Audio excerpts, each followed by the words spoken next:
Total fucking distal bicep tendon tear. Woof. That hurts to type. I've known that I'm not invincible for a while. Back in high school, I found that out at my first college baseball showcase. My dad and I had driven 4 hours for a weekend. For a weekend where I'd finally get the opportunity to show college coaches what I could do. I was stoked for my opportunity to show off my pitching repertoire and earn a scholarship offer or two. This was going to be the ticket to the next big stage of my life. But that never really materialized. I'd been long tossing when I felt a pop in my shoulder. There was no pain, so I kept throwing. It didn't feel hurt, just like I couldn't get in top gear. I hopped on the mound to pitch and couldn't throw a strike. The speed on the gun was a half dozen ticks below what I was used to seeing. I didn't make the second round of evaluations. I went home dejected. I went to an independent scout for an evaluation a week later, and again felt like I couldn't throw my hardest. Why was my body failing me?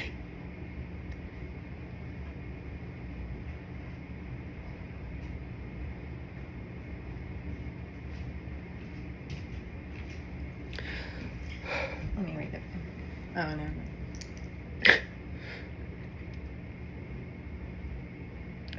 Why was my body failing me? Did I just not have it? And these were my true colors showing. Did I imagine all those pop mitts and whiff bats? Were my pitching coaches lying to me about my arm speed to make me feel better? I started spiraling as a player. On the mound, I would get absolutely rocked, but it was even worse at shortstop. I couldn't hit the first baseman to save my life. I started to fear throwing the ball being hit to me, developed the yips, and started making errors nearly every single play. 9 months after I first felt that pop, I saw my pediatrician and was informed of a likely muscle tear. I walked off the baseball field for the last time the next day. Well, not really. I played men's league for a couple years, but that sounds dramatic and I like it. At that point in life, I was still getting bullied regularly.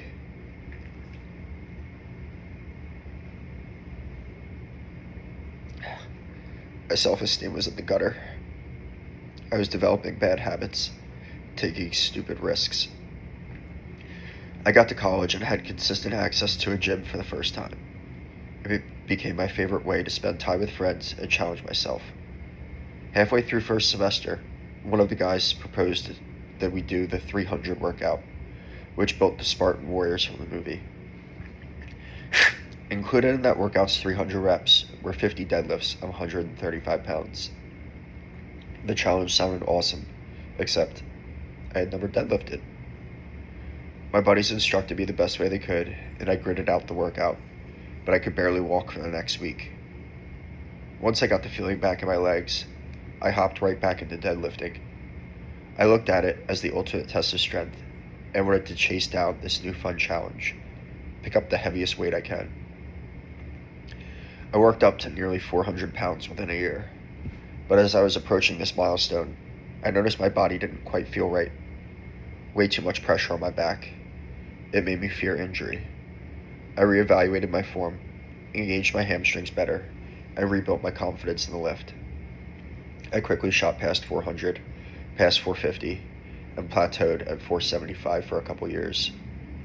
I researched the underlying mechanics of the lift and prioritized glute extensor work, squeezing out my first 500-pound deadlift just a couple months before the start of COVID.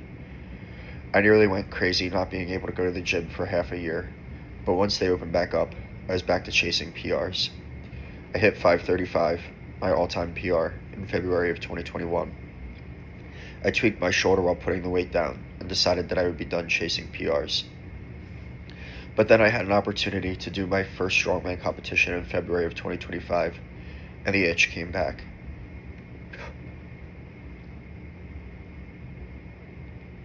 I started moving the heaviest weight I could again. A few months later, Barbell Big Lifts, Get Sykes weekly powerlifting session was born, and the PR board became a defining feature of the gym. I quickly clawed my way back over the 500 mark, loading every weight that could fit on the bar to max out at 505. 3 weeks ago, I failed 515 in my first ever powerlifting competition. Wednesday night, I had an opportunity to try that number again, and, well, we know what happened.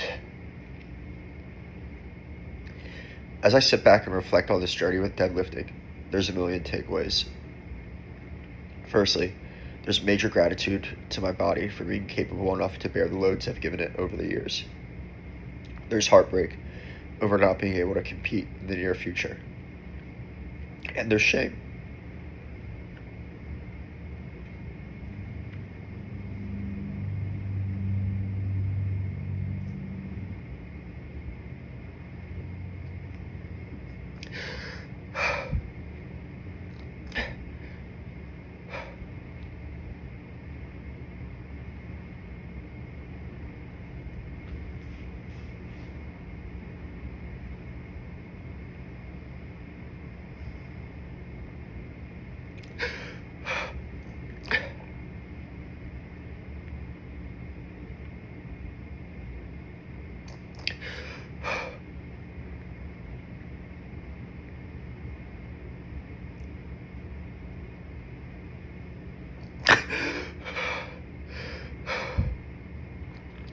There's shame over that past version of myself still lingering around.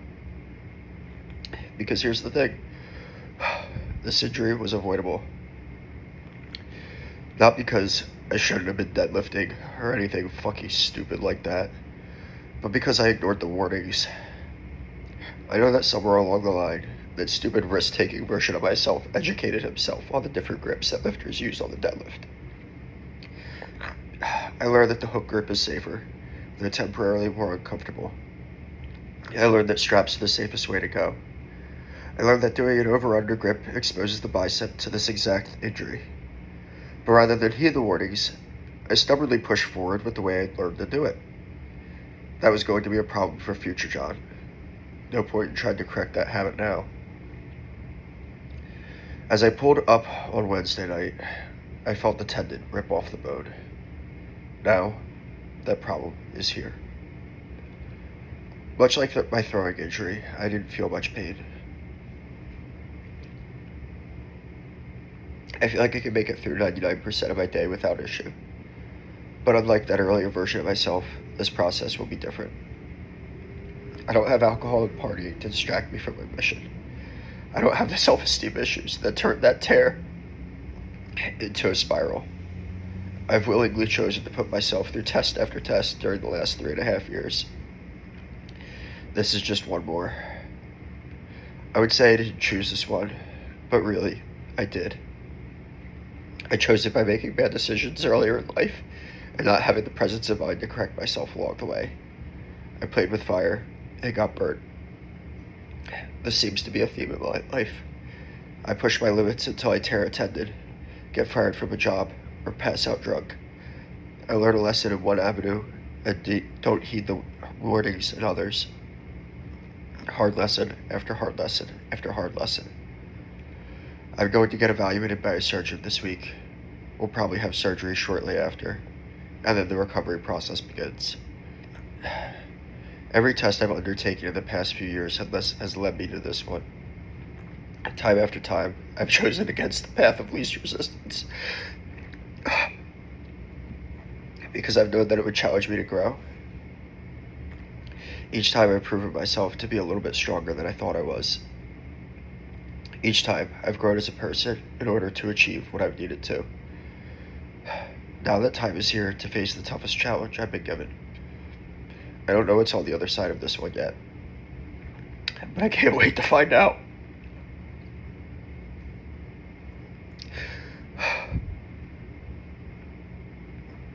The version of myself that rises from these ashes will be greater than anything I could have imagined. I will develop resilience. I will attack this with unwavering determination. I will emerge an unstoppable force. Thank you, God, for this incredible test. I will not fail.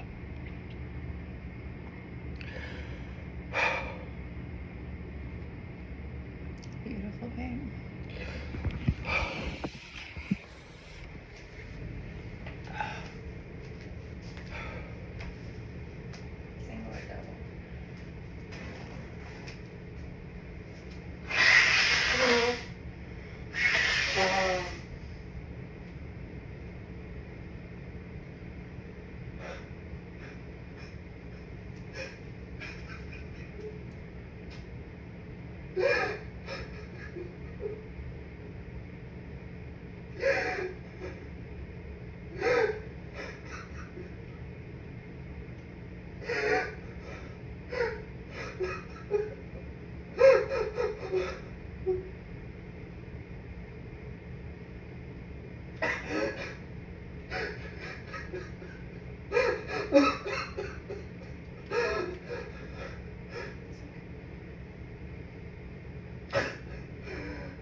The other side of this is a baby.